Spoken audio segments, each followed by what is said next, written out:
नमस्कार दोस्तों, आपका इस चैनल टीम टेक सपोर्ट में आपको बहुत बहुत स्वागत है और एक नई वीडियो के साथ मैं विनय विश्वास फिर से हाजिर हूँ। दोस्त, आज हम लोग फिर से एक बार बात करेंगे ईजीपे के ऊपर। बहुत इंपॉर्टेंट सवाल है क्योंकि हमने टेलीग्राम पे 2 पोस्टर दिए थे कि ईजीपे पोर्टल से एक्सिस बैंक का अकाउंट ओपनिंग हो जाएगा, ऐसा ईजीपे ने बताया था।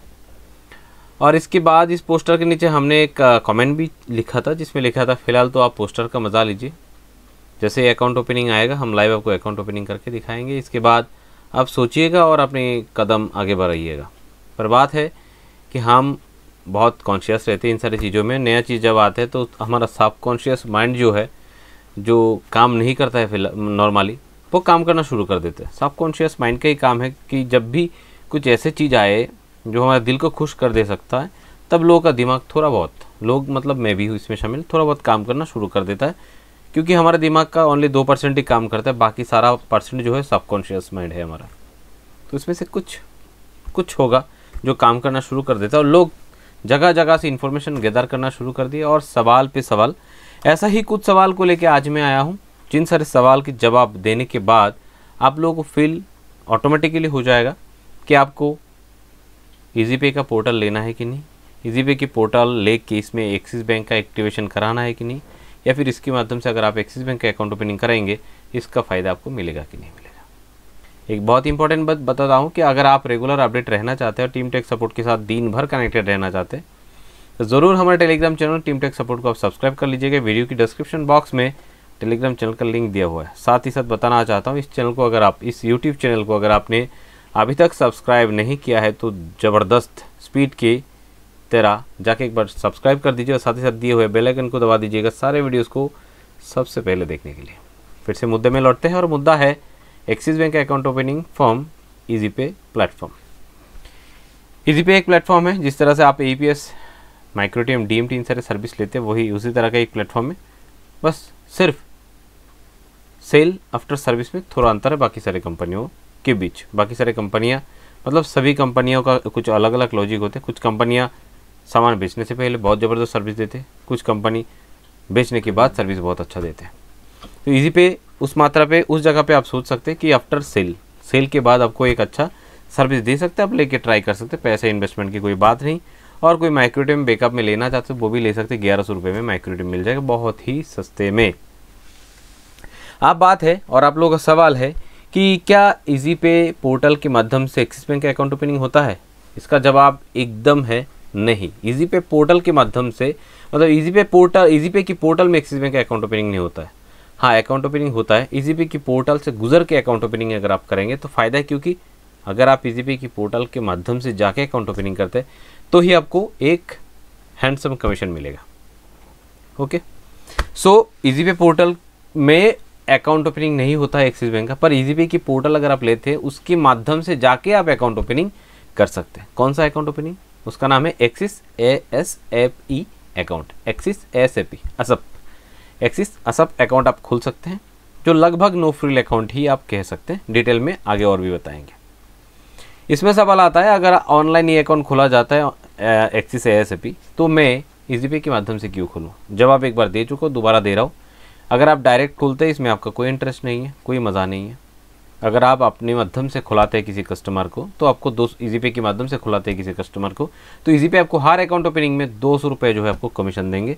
और अगर स्लैब वाइज आप करते हैं, कुछ स्लैब भी रखा गया है इसमें, उन स्लैब को क्रॉस कर देते हैं तो उस स्लैब में जो कमीशन दिया जाता है, अगर मान लीजिए ऐसा किया कि 20 करने पर 25 एक्स्ट्रा, 50 करने पर 50 एक्स्ट्रा, ऐसे भी हो सकता है, ऐसे भी स्लैब्स है। आप इंटरेस्टेड है तो ये सारी चीज़ें भी आगे आके देख सकते हैं। तो एक हैंडसम कमीशन 200 रुपये तो आपको मिलता ही मिलता है, इसलिए आप इस पोर्टल के माध्यम से करेंगे। क्योंकि आप तक जो कस्टमर आपके पास आ रहे थे इसमें आपका क्या मज़ा है? कोई मज़ा नहीं। तो आप क्यों करेंगे? बेकार में कस्टमर से पैसा लेंगे? नहीं। आप बात है कि कस्टमर को ये अकाउंट ओपनिंग करने में पैसा लगता है कि नहीं लगता है। एक्सिस ASAP अकाउंट अगर आप कस्टमर खुद ऑनलाइन जाके बनाता है तो भी 590 रुपये लगेगा। अगर आप ईजीपे के माध्यम से जाके आप खुलवा देते हैं उसमें भी 590 रुपये ही कमीशन मिलेगा।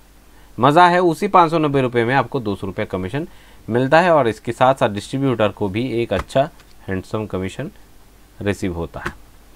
इसके बाद आते हैं कमीशन की बात। मैंने बता दिया आप लोगों को, बेनिफिट बता दिया। बेनिफिट और एक बेनिफिट बता दूं, अगर आपके दुकान में कस्टमर आते हैं, क्योंकि आप तो एक स्मार्ट कस्टमर है, सॉरी स्मार्ट दुकानदार है, आपकी दुकान में क्या नहीं होता है आज के डेट में डिजिटल, कौन सा काम आपके दुकान में नहीं होता है। अगर आप एक दुकानदार है और अपनी दुकान चला रहे हैं इस समय डिजिटल, तो आपके पास बहुत सारे ऐसे चीज़ें हैं जो नॉर्मल और आम लोग सोच नहीं सकते। तो उस मात्रा में सोचे तो आप अपने एरिया की स्मार्ट दुकानदार है, और आपके पास अगर कस्टमर आए तो मुझे लगता है आप अपना स्मार्टनेस तो दिखाएंगे। ये बहुत बढ़िया बेनिफिट है कि कस्टमर आपके पास आएंगे और एक्सिस बैंक अकाउंट ओपनिंग करके जाएगा, और कस्टमर को साथ ही साथ और भी बहुत सारे फ़ायदे भी मिलेंगे। फ़ायदे के बारे में इसके बाद एक एक करके आते हैं।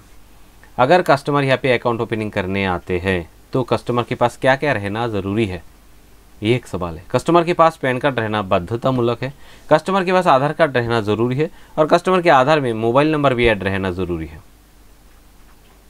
ये 3 चीज़ बहुत इंपॉर्टेंट है। लास्ट में अकाउंट ओपनिंग करने के लिए जो सबसे इंपॉर्टेंट है वो है वीडियो KYC। वहाँ से एक्सिस बैंक की प्रतिनिधि कस्टमर के मोबाइल पर कॉल करेंगे, उनको पैन कार्ड दिखाने के लिए कहेंगे, कुछ ज़रूरी दस्तावेज़ के बारे में जानकारी लेंगे, हो गया अकाउंट ओपनिंग। कस्टमर के घर में 10 से 15 दिन में किट रिसीव हो जाएगा। एक पैकेट आएगा, इसको किट कहा जाता है, वो किट रिसीव हो जाएगा। ठीक है, ATM कार्ड कस्टमर को मिलेगा कि नहीं मिलेगा, बहुत इंपॉर्टेंट सवाल है। 590 रुपया काटा जा रहा है दादा, ATM का मेंटेनेंस बैलेंस, ATM का मेंटेनेंस चार्ज जो है 1 साल का, उसी के अंदर है। 1 साल का SMS का मेंटेनेंस चार्ज जो है, SMS जो देगा, पैसा आया है पैसा गया, इसके भी 590 रुपये के अंदर है। कस्टमर को पासबुक मिलेगा कि नहीं मिलेगा, और एक सवाल, ये एक डिजिटल अकाउंट है एक्सिस ASAP, उसमें इस अकाउंट में पासबुक देने का कोई प्रावधान नहीं। सो एक्सट्रीमली सॉरी, इसमें पासबुक नहीं मिलेगा। कस्टमर को मिनी स्टेटमेंट से या फिर स्टेटमेंट से अपना काम जो है चलाना पड़ेगा। कस्टमर को इस किट में और क्या मिलेगा, चेकबुक मिलेगा कि नहीं मिलेगा, ये तो और एक इम्पॉर्टेंट सवाल है। चेकबुक के अलावा कस्टमर ज़्यादा से ज़्यादा पैसा कैसे उठाएगा। हाँ, कस्टमर को एक चेकबुक भी मिलेगा, कुछ लिफ्ट के साथ एक चेकबुक आएगा उस किट के अंदर। ATM किट में आपको वेलकम स्वागतम लिखा हुआ कुछ नोट्स और एक चेकबुक भी इसमें मिलेगा। और एक सवाल है कि इस अकाउंट में DBTL का पैसा आएगा कि नहीं आएगा। লক্ষ্মীর ভান্ডার, अगर आप वेस्ट बेंगल से हैं, যদি আপনি পশ্চিমবঙ্গ থেকে শুনছেন তাহলে লক্ষ্মীর ভান্ডার বিশাল বড় কথা, এটা আপনি যে অ্যাকাউন্ট দেবেন সেই অ্যাকাউंटই হবে। इसके अलावा इसमें DBTL का पैसा मतलब मनरेगा का पैसा, पेंशन का पैसा, विधवा भत्ता का पैसा, सरकारी बहुत सारी योजना है। सरकारी किसी भी योजना में इस अकाउंट की स्टेटमेंट को आप शेयर कर सकते हैं, अकाउंट डिटेल्स को आप शेयर कर सकते हैं, आपको मिलेगा। अब बात है कि DBTL डायरेक्ट बेनिफिशियरी ट्रांसफर, जो आधार के माध्यम से सारे पैसे आती है सर, बहुत से इसमें बहुत सारे स्कीम है जो DBTL के माध्यम से आते हैं। वो तभी आएगा जब आप अकाउंट ओपनिंग करेंगे, तब आप पूछा जाएगा कि आप DBTL को इसी अकाउंट में लेना चाहते हैं। अगर आप हाँ देते तो बोलेगा आप पहले से ही DBTL धारक है या फिर नहीं है। तो अगर आप पहले से किसी दूसरे अकाउंट में आपका DBTL कराया हुआ है तो आप बोलेंगे हाँ, तब पूछेगा कौन सी बैंक में आपका DBTL पहले रिसीव हो रहा था, आप वो सिलेक्ट करके देंगे तो 72 घंटे के अंदर वहाँ से रिमूव होके DBTL जो है एक्सिस बैंक में आ जाएगा। इसका मतलब है सरकारी योजना का पैसा जो है इस बैंक खाते में रिसीव हो सकता है। इसके बाद आते हैं ईजी पे ते एक्टिवेशन चार्ज लगे कि ना, मतलब ईजी पे में अगर ईजी पे के द्वारा मैं अकाउंट ओपनिंग करने जाऊँ क्योंकि मुझे 200 रुपये कमीशन मिलेगा, मुझे अब थोड़ा बहुत इंटरेस्ट लगने लगा है, तो इसमें फिर से कोई चार्ज लगेगा। देखिए ईजी पे का ID बनाने के लिए बहुत चार्जेस, बड़ा चार्जेस कुछ भी नहीं है, 20-21 रुपये चार्ज एक्टिवेशन चार्ज आपको लगेगा। पर अगर आप एक्सिस बैंक के अकाउंट ओपनिंग का काम करना चाहते हैं तो आपको 1180 रुपये, 1000 प्लस 180 रुपये GST, मतलब 1000 प्लस 18% GST, मतलब 1180 आपको यहाँ पे करना पड़ेगा। इसके आगे और भी कुछ बैंक यहाँ पे ऐड हो रहा है ईजी पे में, वो ऐड होगा तो आपको और अलग से कोई चार्ज नहीं देना होगा। इसके लिए आपको एक बार ही पे करना है, वो है 1180। ये सवाल का जवाब है, आपको फोर्स नहीं है, आपको फोर्स नहीं किया जा रहा है कि आपको ईजी पे लेना है और एक्सिस बैंक लेना है। मेरा काम है आपको इन्फॉर्मेशन देना, आपके दुकान में क्या बेहतर होगा, आपकी ज़िंदगी में आपकी ज़िंदगी कैसे बेहतर हो सकता है, इसका डिसीजन तो भाई जो भी बोले आपको ही लेना है। आपको सिर्फ मैं समझा सकता हूँ चीज़ों के बारे में, जिन चीज़ों की इन्फॉर्मेशन मेरे पास है वो इन्फॉर्मेशन मैं आप तक पहुँचा सकता हूँ। डिसीजन लेना आपकी बारी है कि किस तरह के कस्टमर आपके दुकान में आते हैं, किस तरह के अकाउंट वो लोग ओपनिंग करना चाहते हैं। 590 रुपये खर्चा करके कस्टमर अकाउंट ओपनिंग करेगा कि नहीं, कस्टमर को पासबुक और चेकबुक चाहिए कि नहीं चाहिए, वो सारे सवाल के जवाब आपके पास है। और वो आपको मन ही मन सोचना है कि मुझे ईजी पे लेना है या फिर ईजी पे नहीं लेना है। मुझे ईजी पे लेना तो है, पर इसमें एक्सिस बैंक एक्टिव करना है या नहीं करना है। कोई दुविधा में जिएगा मत, मतलब ज़िंदगी मत बिताइए। ध्यान से सोच लीजिए कि आपको एक्सिस बैंक के अकाउंट ओपनिंग का काम करना है कि नहीं करना है, उस टाइप के कस्टमर आपकी दुकान में आता है कि नहीं आता है, आपका पैसा बर्बाद तो नहीं होगा या फिर आपका पैसा आपको मिल जाएगा। यहाँ पे एक चीज़ है, अगर 5 से 6 कस्टमर आपने इकट्ठा कर लिया फिर उनके अकाउंट खोल दिए तो आपका 1180 रुपया का घर वापसी हो जाएगा। अगर इतना साहस मन में है कि मैं 5-6 अकाउंट तो खोल ही दूंगा, तो इसका मुझे लगता है थोड़ा आगे बढ़ के आप सोच सकते हैं। अगर लगता है कि नहीं इस तरह का कस्टमर मेरे पास नहीं आएगा, पैसा ही बर्बाद होगा, तो एकदम से ये पैसा बर्बाद मत कीजिएगा, क्योंकि पैसे पैर पे नहीं लगते, कमाना पड़ता है। आशा करता हूँ वीडियो की शुरू से लेकर अंत तक जो भी इन्फॉर्मेशन लोगों ने जानने की कोशिश की, जो सवाल मुझे पूछा गया है, उन जो सवाल का जवाब मैंने दिया, इससे आपके मन के जो सारे सवालात है वो लगभग 99% ख़त्म हो गया। और भी कुछ सवाल रह गए तो वीडियो का कमेंट बॉक्स तो खुला ही है, वहाँ पे सवाल का ढेर लगा दीजिए, अपने सारे सवाल वहाँ पे आप कर सकते हैं। दोबारा कहूँगा, वीडियो अच्छा लगे तो लाइक करना मत भूलिएगा, चैनल पे नए हैं तो सब्सक्राइब करना और साथ ही साथ बेल आइकन को दबाना मत भूलिएगा, और जुड़े रहिएगा हमेशा हमारा टेलीग्राम चैनल के साथ, जहां आपको दिन भर रेगुलर अपडेट मिलते रहेंगे। अब तक मेरे साथ जुड़े रहने के लिए और मेरे सारे बातों को ध्यान से सुनने के लिए बहुत बहुत धन्यवाद। जय हिंद, जय भारत।